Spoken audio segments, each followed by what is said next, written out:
Livro 5 da Organização da Seguridade Social. Título 1 do Sistema Nacional de Seguridade Social. Artigo 294. As ações nas áreas de saúde, previdência social e assistência social, conforme o disposto no capítulo 2 do título 8 da Constituição Federal, serão organizadas em Sistema Nacional de Seguridade Social. Parágrafo único. As áreas de que trata este artigo organizar-se-ão em conselhos setoriais, com representantes da União, dos Estados, do Distrito Federal, dos municípios e da sociedade civil. Capítulo único dos órgãos colegiados, seção 1 do Conselho Nacional de Previdência Social.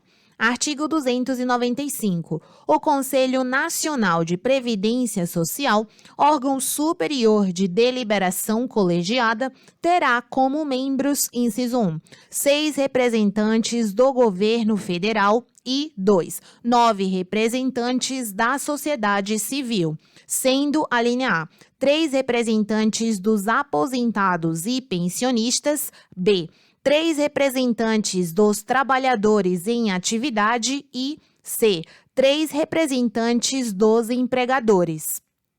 Parágrafo 1º. Os membros do Conselho Nacional de Previdência Social e seus respectivos suplentes serão nomeados pelo Presidente da República, tendo os representantes titulares da sociedade civil mandato de 2 anos, podendo ser reconduzidos de imediato uma única vez. Segundo, os representantes dos trabalhadores em atividade, dos aposentados, dos empregadores e seus respectivos suplentes serão indicados pelas centrais sindicais e confederações nacionais.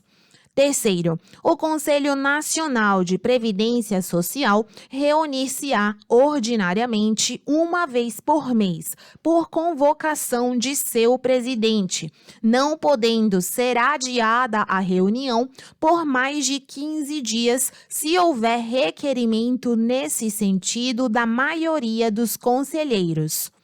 Quarto, poderá ser convocada reunião extraordinária por seu presidente ou a requerimento de 1/3 de seus membros, conforme dispuser o regimento interno do Conselho Nacional de Previdência Social. Artigo 296. Compete ao Conselho Nacional de Previdência Social, inciso 1, estabelecer diretrizes gerais e apreciar as decisões de políticas aplicáveis à Previdência Social. 2. Participar, acompanhar e avaliar sistematicamente a gestão previdenciária. 3. Apreciar e aprovar os planos e programas da Previdência Social. 4. Apreciar e aprovar as propostas orçamentárias da Previdência Social, antes de sua consolidação na proposta orçamentária da Seguridade Social. 5. Acompanhar e apreciar, mediante relatórios gerenciais por ele definidos, a execução dos planos, programas e orçamentos no âmbito da Previdência Social. 6. Acompanhar a aplicação da legislação pertinente à Previdência Social.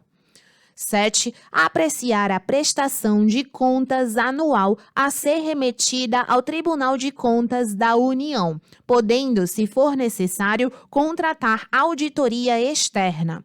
8. Estabelecer os valores mínimos em litígio, acima dos quais será exigida a anuência prévia do Procurador-Geral ou do presidente do Instituto Nacional do Seguro Social para formalização de desistência ou transigência judiciais, conforme o disposto no artigo 353.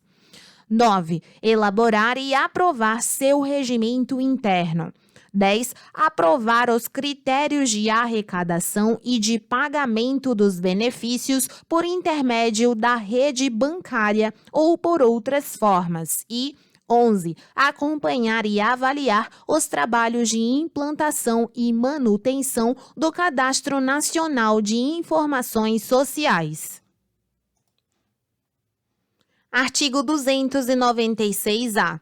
Ficam instituídos como unidades descentralizadas do Conselho Nacional de Previdência Social, CNPS, Conselhos de Previdência Social, CPS, que funcionarão junto às gerências executivas do INSS. Parágrafo 1º.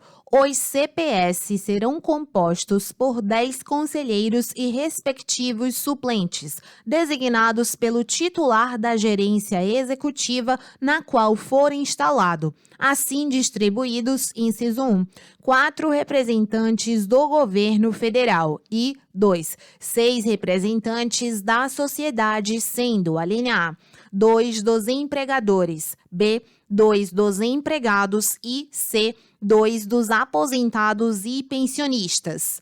Parágrafo 2º. O governo federal será representado, inciso 1, nas cidades onde houver mais de uma gerência executiva, a linha A, pelo gerente executivo da gerência executiva a que se refere o parágrafo 1º, e B, outros gerentes executivos, ou C, servidores da divisão ou do serviço, benefícios ou de atendimento ou da Procuradoria Federal especializada junto ao INSS de gerência executiva sediadas na cidade, ou de representante da Secretaria da Receita Federal do Brasil, ou de representante da Dataprev.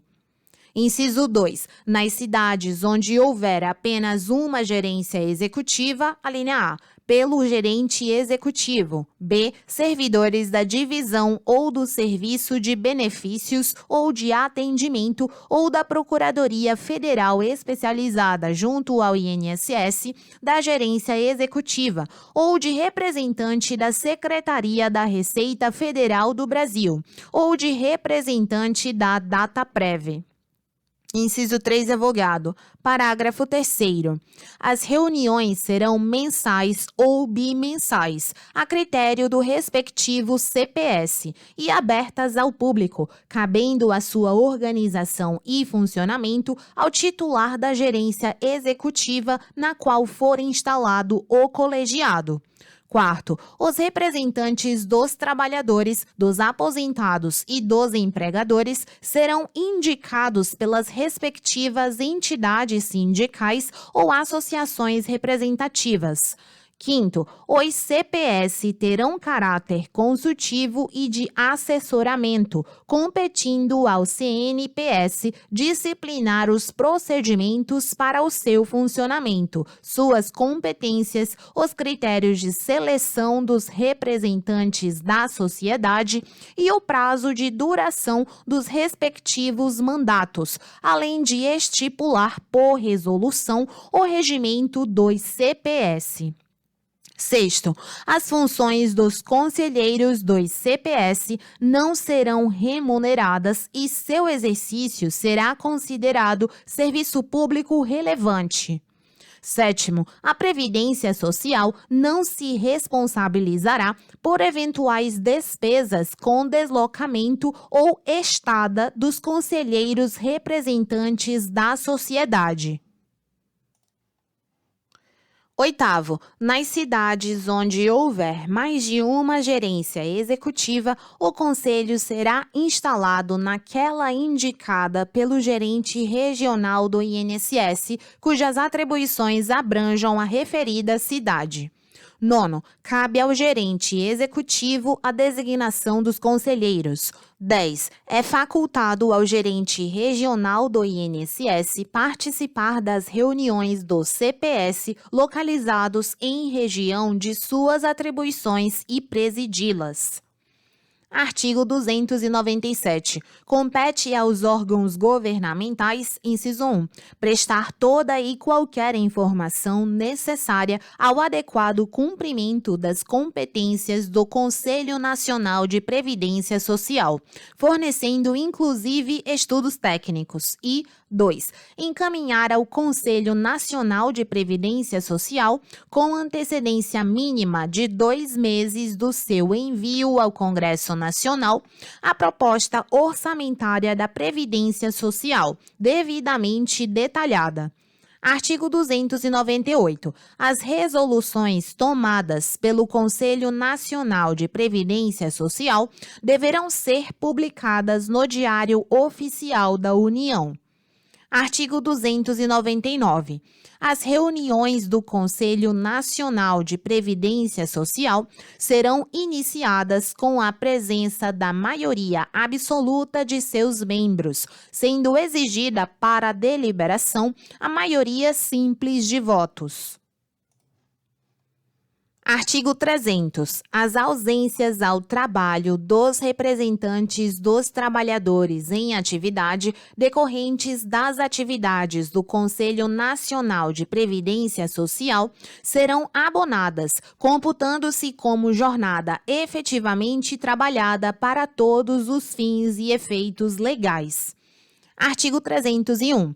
Aos membros do Conselho Nacional de Previdência Social, enquanto representantes dos trabalhadores em atividade, titulares e suplentes, é assegurada a estabilidade no emprego, da nomeação até 1 ano após o término do mandato de representação, somente podendo ser demitidos por motivo de falta grave, regularmente comprovada mediante processo judicial.